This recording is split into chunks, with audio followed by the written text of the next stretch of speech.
I read Project 2225. Like, I know how much they planned this, and that was shocking to me, how effectively they've planned this and how much they're recruiting people to the cause who will enforce the Trump agenda against American citizens. One for Mum, one for Dad, and one for the country. And there has never been a more exciting time to be an Australian. Budgets are about choices, Fran, and you show what you value through the choices you make. This is coal. Don't be afraid. Don't be scared. The Treasurer knows I want an economy that works for people, not the other way around. We'll just end up being a third-rate economy, a banana republic. Just follow the money. G'day, and welcome to this special crossover episode of Follow the Money and After America. I'm Ebony Bennett, Deputy Director at the Australia Institute.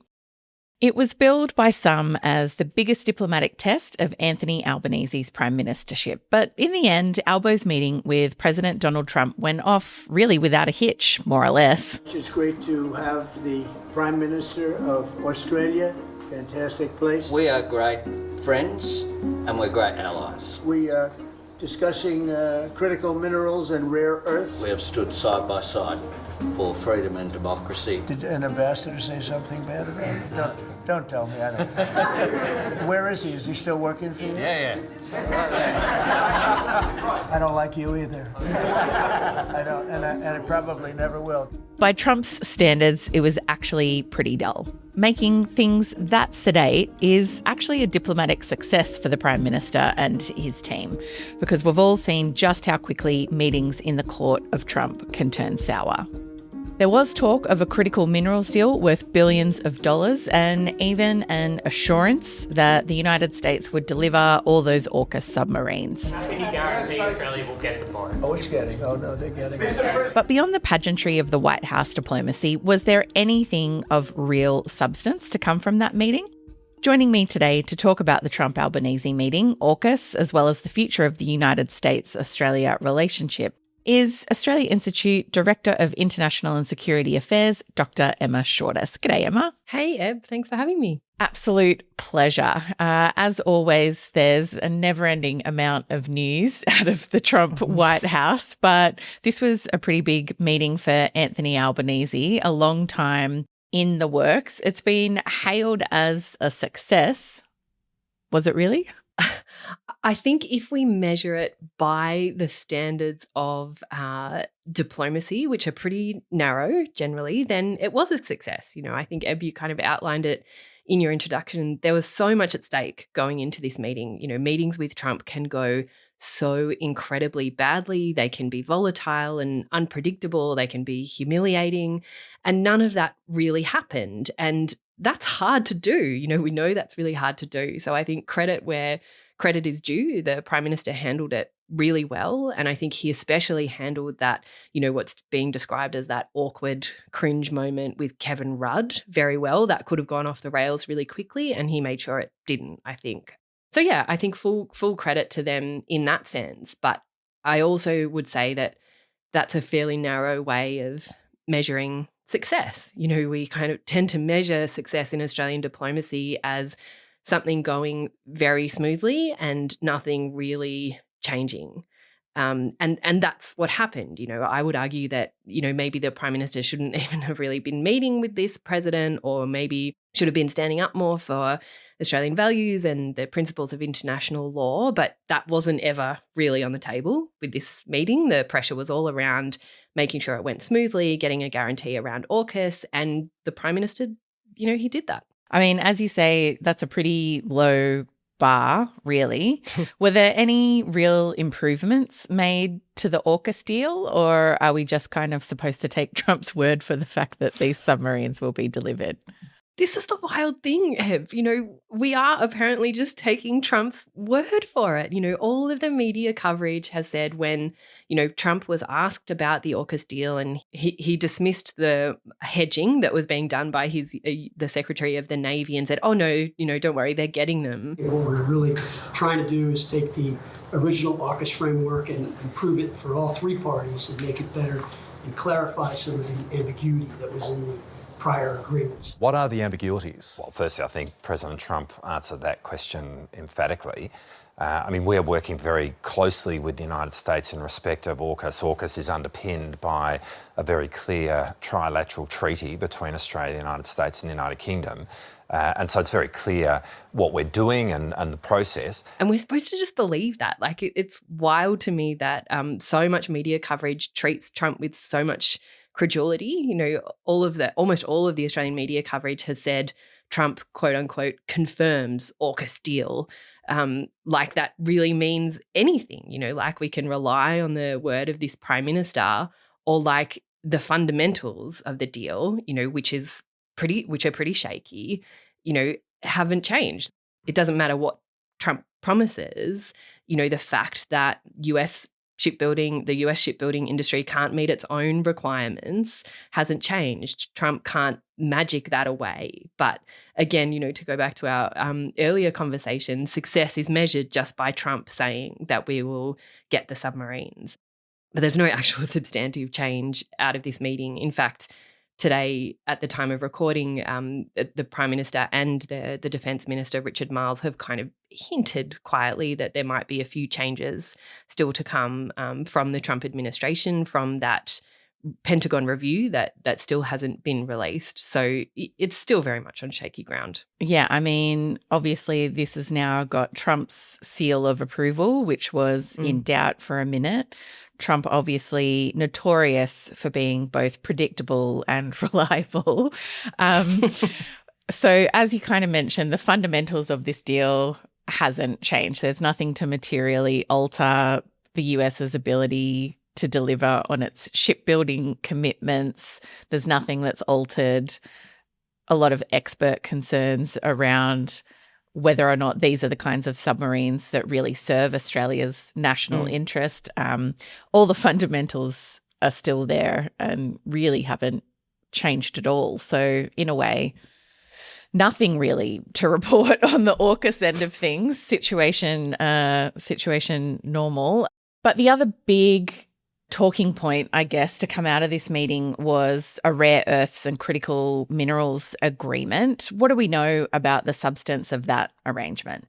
Sure. So there is a bit more substance around this, as the Prime Minister described it and the President described it, is something that they've been working on together for months. And this is around, as they call it, unlocking investment in critical minerals development, and particularly in processing. And so they're talking about joint US-Australia investment in projects in Australia and in the United States, as I understand it. But again, the devil is in the detail with all of these things. So this is being billed as a $7-8 billion agreement, but as I understand it, about $5 billion of that is expected to come from private investment.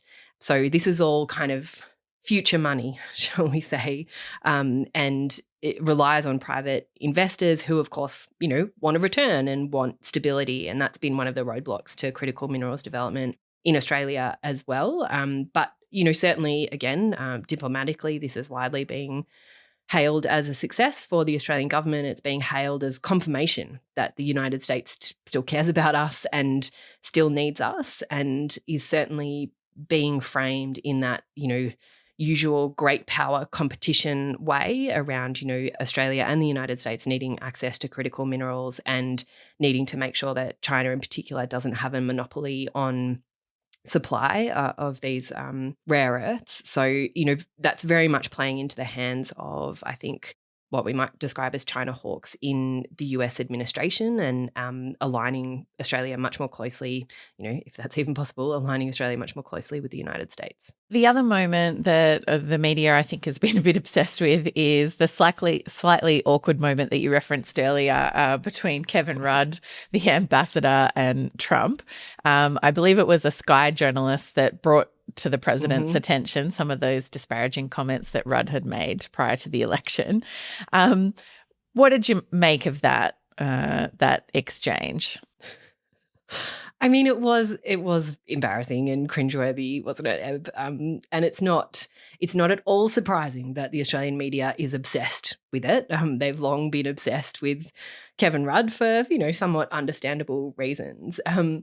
The thing that always gets me about this is the way that it's framed as Rudd, criticising Trump, but the substance of his criticisms is never really outlined in the coverage. But I think it's important to remember that Rudd was rightly identifying Trump as a threat to American democracy around January 6th. And in that sense was standing up for the shared values that our relationship with the United States is supposedly based on. And he was not inaccurate in that assessment. Exactly. And that's that weird thing where we kind of pretend so often that we can suspend reality in the diplomatic world and that it's not related to what's happening domestically. But I've always argued, and I argued at the time, that Australians should be proud that their ambassador was standing up for, the principles of democracy and was concerned about the threat that Trump posed to American democracy. But of course, that's not what we talk about. We just talk about, whether Rudd is viable, whether he can continue in that job, how cringeworthy it was.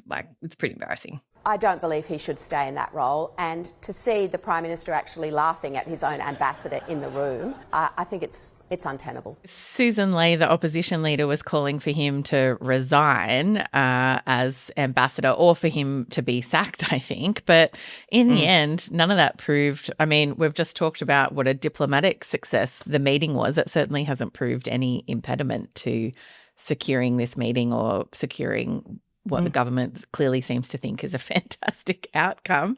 Yeah, exactly. Yeah, this idea that we should be, handing an ambassadorship over to someone who's kind of closer to the MAGA movement that just seems ridiculous to me. Is there any actual merit in appointing diplomats in a way that's kind of close to the administration, even if it is entirely problematic? No, I totally agree with you, Eb. It's such a shallow way of understanding diplomacy, and of course, the opposition in this sense is going to want to score free kicks around Kevin Rudd. They've long been arguing that Kevin Rudd should be withdrawn in favour of someone like Joe Hockey, who is closer ideologically to Trump. But the idea that a Labor government would appoint someone like that to an ambassadorship is just ridiculous, but also, falls into this trap of thinking that, we have to cozy up to Trump no matter what he does, that, you have to put somebody into that position that, an American fascist likes and gets along with. And that's certainly not how I would approach it. And I think you're right. Again, credit where credit is due.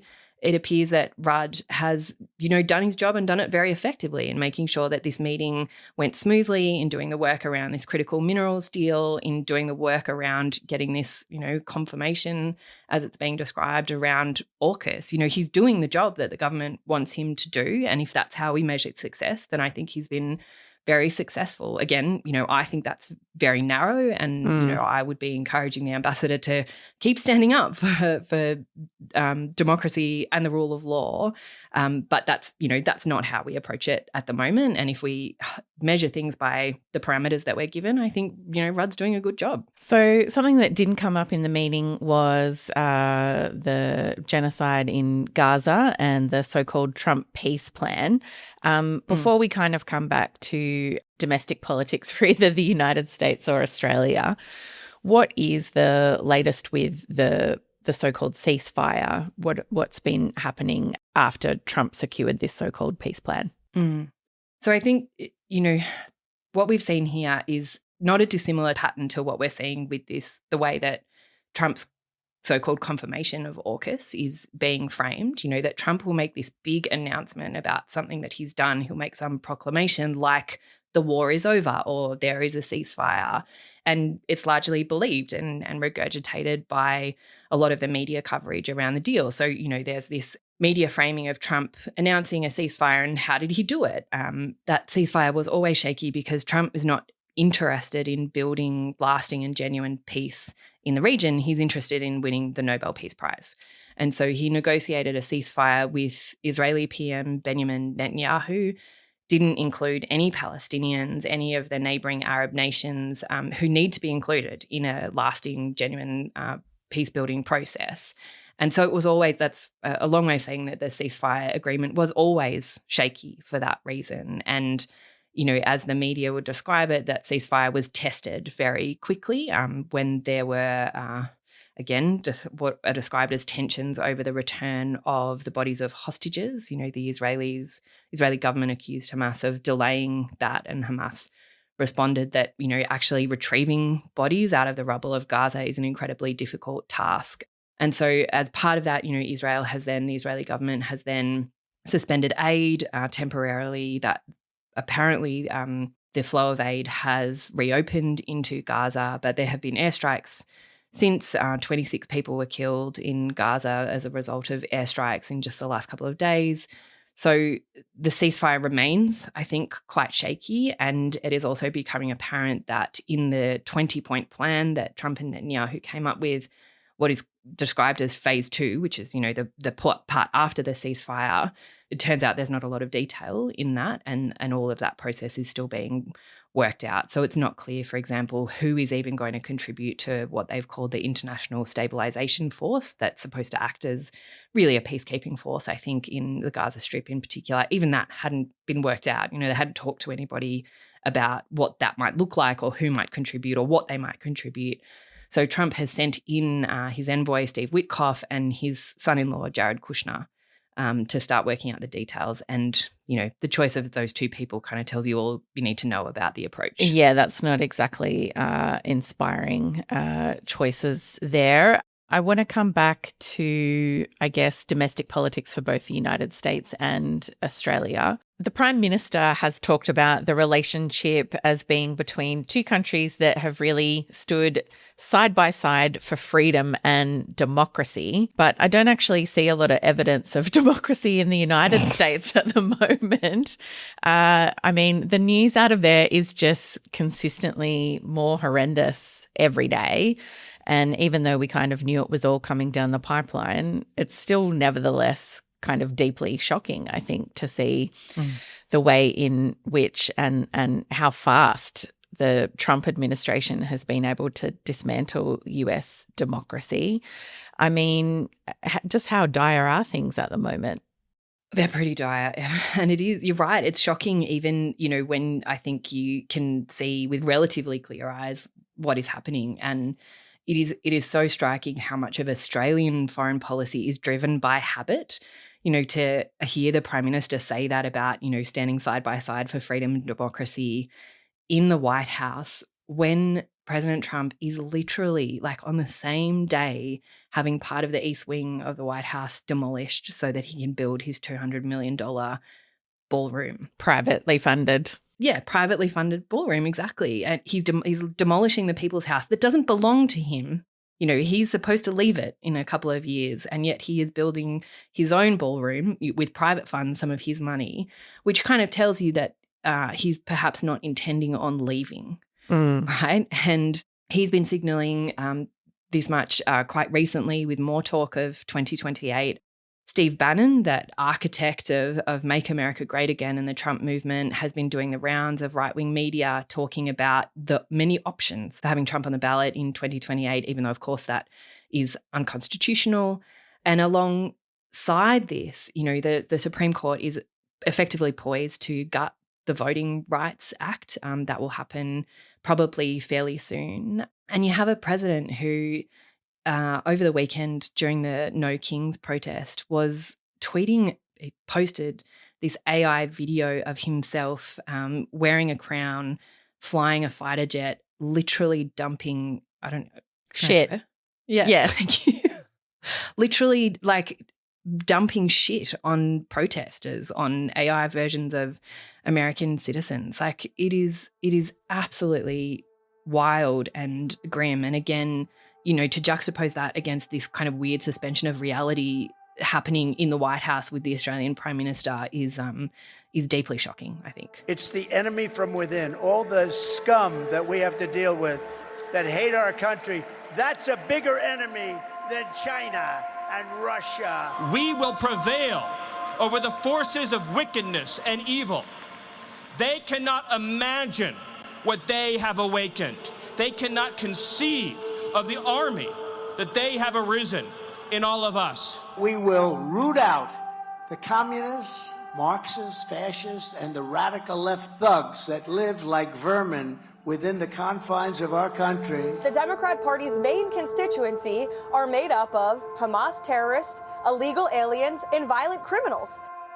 I want to stick with those No Kings rallies you just mentioned, because they're obviously a backlash to this descent into authoritarianism in the United States. Obviously, we've seen ICE conducting a lot of illegal arrests and raids in deeply problematic and violent ways, in unconstitutional ways, I'm sure a lot of people would argue, but the courts holding out at some levels, but certainly not necessarily backed up by the Supreme Court. I mean, things are pretty dire, and we saw those just enormous protests over the weekend. How do you think the political establishment is responding to these grassroots protests, from both sides of politics, I guess? We saw Trump. What about the Republican establishment, and how are the Democrats responding to that massive public movement? Yeah, sure. I mean, maybe we can start with Republicans as well. You know, we spoke about how Trump responded, and in many ways that's predictable. But it's also been really striking that his press secretary, Carolyn Leavitt, has been out saying wild things about how the protesters are all, I'm sort of paraphrasing, but they're all communists and Hamas sympathizers and illegal aliens, dismissing whole swathes of the American population as Trump would characterize them, as enemies from within or vermin, which he did back in the election campaign. So there's this effort to completely other any opposition to Trump and frame it as illegal, which of course plays into the kind of oppression that you were alluding to there, Eb, with ICE arrests in particular, and that kind of suppression. So that's pretty grim. And then the Democrats still seem unable to unite around a strategy to oppose Trump. So, of course, you have the progressive wing of the Democratic Party expressing huge support for those protests. Bernie Sanders, AOC are, of course, their keynote speakers in a lot of the protests. Chris Murphy from Connecticut is also really vocally supportive of this. It's also been interesting to watch Gavin Newsom, the governor of California, who is shifting his opposition, I think, in response to reality. So he did this pretty amazing interview with Politico last week where he was, talking about Trump, what we were speaking about earlier, that, Trump's not going to leave. There's this amazing spectacle of Newsom saying this and saying Trump's not going to leave, like we're going to lose our country if we don't do something about this. And the audience is kind of laughing. I have 24 Trump 2028 hats. His folks keep sending me. And you think he's going to run again? No, don't give me. Who spends $200 million on a ballroom at their home and then leaves the house? This is serious, guys. This is serious. So it'll be Newsom Trump. Yeah, he's really trying to sound the alarm. Yeah. And people are kind of taking it as a joke. Yeah, exactly. Like it's kind of like a podcast bit and not, something deeply serious. So that reveals, I think, that this inability is still of so much of, the political establishment, I guess, if we can call it that, to take Trump seriously, perhaps because he hasn't threatened them yet directly. But the actions of that political establishment and of the leadership of the Democratic Party in Congress in particular just seems unable to deal with the reality of Trump. And when you combine that with the institutional inability to respond to him, the inability of the institutions of law in particular to constrain him, that paints a pretty worrying picture. I have been really interested. It does seem like a lot of the most steadfast opposition and people kind of really outlining this threat, particularly of running again, and the constitutional implications of that, and really naming it as authoritarianism, have really come from governors rather than the Democratic establishment at the federal level. Yeah. Gavin Newsom really, he's been doing, I think, a great job on the one hand of kind of demonstrating the emperor has no clothes and using a lot of Trump's rhetorical flourishes and his approach on social media against him. But him and Governor Pritzker, I think, I thought have, been really vocal and public and prominently trying to sound that alarm bell in a meaningful way. Do you think those protests and how many people attended are an indication that there are at least like large sections of the population that are now very alert to these risks and what's genuinely at stake? And do you think they were big enough to kind of prompt a more concrete reaction from the Democrats, or do you think that will just continue as is? I mean, I think that's a really difficult question to answer. I think it's worth pointing out that Trump is deeply unpopular, and what he is doing, the full suite of his policies is deeply unpopular. We had Liz Pancotti from Groundwork Collaborative on After America a couple of weeks ago, and she was outlining, just how dire the polling is around Trump. And I think the No Kings protest, the numbers of people out on the street absolutely indicates, that there is strong grassroots opposition to Trump from a number of angles. So, in terms of his authoritarianism, but also in terms of his economic policies, his failure to address economic inequality, healthcare inequality in particular. So there's a broad opposition to Trump as well. And I think those No Kings protests indicate the potential for a grassroots movement against Trump and the Trump movement more broadly. And historically speaking, that's generally how, the United States has emerged out of crisis before, and how it has revitalized itself through those grassroots protests. I think what is different this time around is the coordinated, concerted effort on the part of the far right and the Trump movement to consolidate its power. We're having this coalescing of a moment where the right has more power perhaps than it's ever had, in that sense that it has Congress, it has the Supreme Court, and it's thought this through, really, really carefully. I wrote a piece for The Conversation a couple of weeks ago and did a little bit of research on ICE recruitment, and it's something that's really stuck with me because I think it reveals how much this movement has thought through how to consolidate its grip on power and how to suppress dissent. So with this ICE recruitment, so this is recruitment for I think they call them deportation officers or something like that. They offer a huge salary, which in a cost of living crisis and an insecure America is very appealing, understandably appealing to people. But they're also offering a $50,000 signing bonus and student loan forgiveness. Just a cash bonus of $50,000. Yes, Jesus exactly. Christ. It is wild, especially, again, in the context of that ingrained inequality that we've spoken about.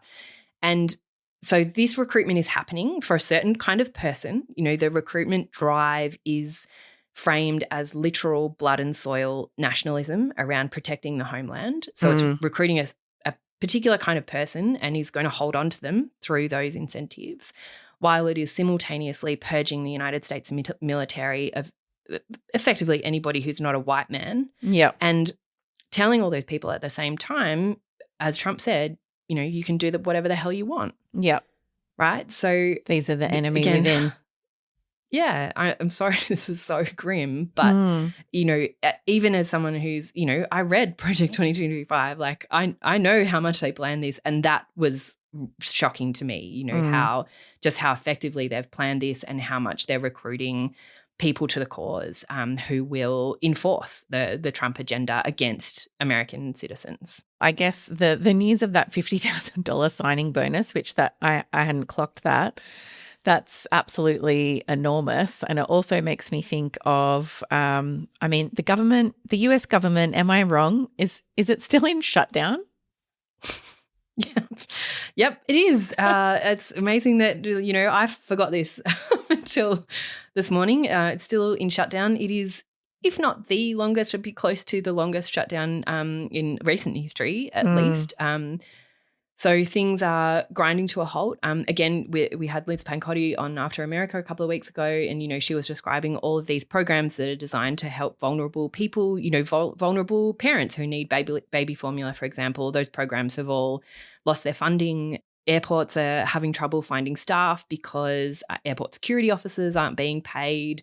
And the Trump administration is also, of course, using this as an opportunity to lay off thousands more federal workers and, again, further consolidate their power. So, you know, there's lots of commentary around, will this hurt Trump? Won't it hurt Trump? But so much of it assumes, you know, politics as normal, that this is a normal election cycle and, you know, that who gets responsibility for the shutdown matters. But I'm not convinced it does, given all that we've just spoken about. Yeah.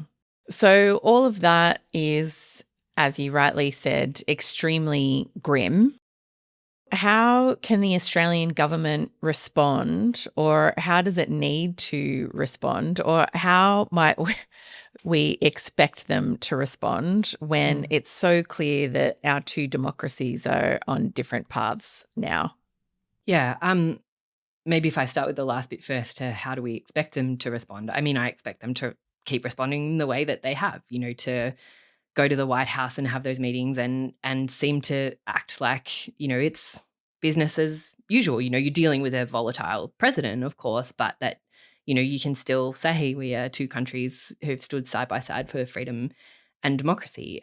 So I expect we'll see more of that. I expect we'll also see more pressure from the Australian community for the government to be stronger in its defence of the principles of the rule of law, you know, at home and internationally. And I think we can ask that. You know, we can ask that the Australian government do more things like, for example, recognise the state of Palestine, despite the fact that the US administration really rails against that and responded quite strongly to that. You know, I think we can draw lessons out of that it is possible to make independent decisions and defend them. It's not easy, but it's possible. So I think we absolutely can expect more from the government in that sense.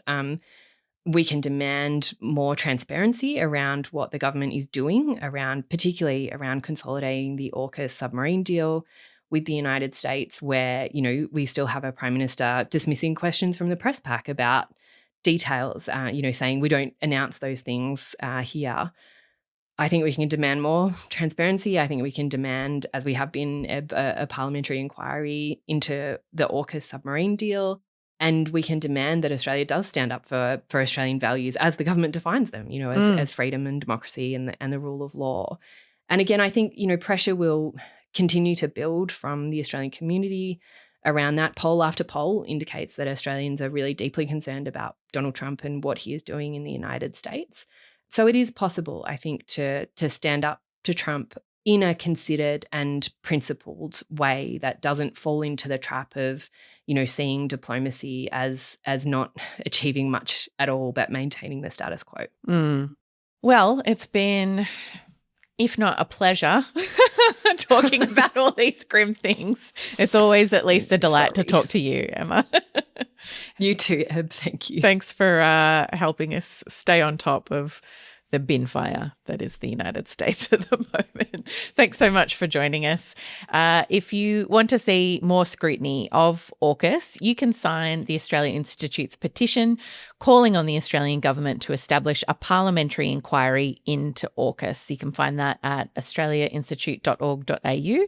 And if you want to read more about the US-Australia relationship, don't forget you can buy Emma's Vantage Point essay, After America, Australia and the New World Order, for just $19.95 from Australia Institute Press. Find all that and more via our website at australiainstitute.org.au/store, or you can tap the link in the show notes. This episode was recorded on Wednesday, the 22nd of October. Our theme music is by Jonathan McFeet from Pulse and Thrum, with additional music from Blue Dot Sessions.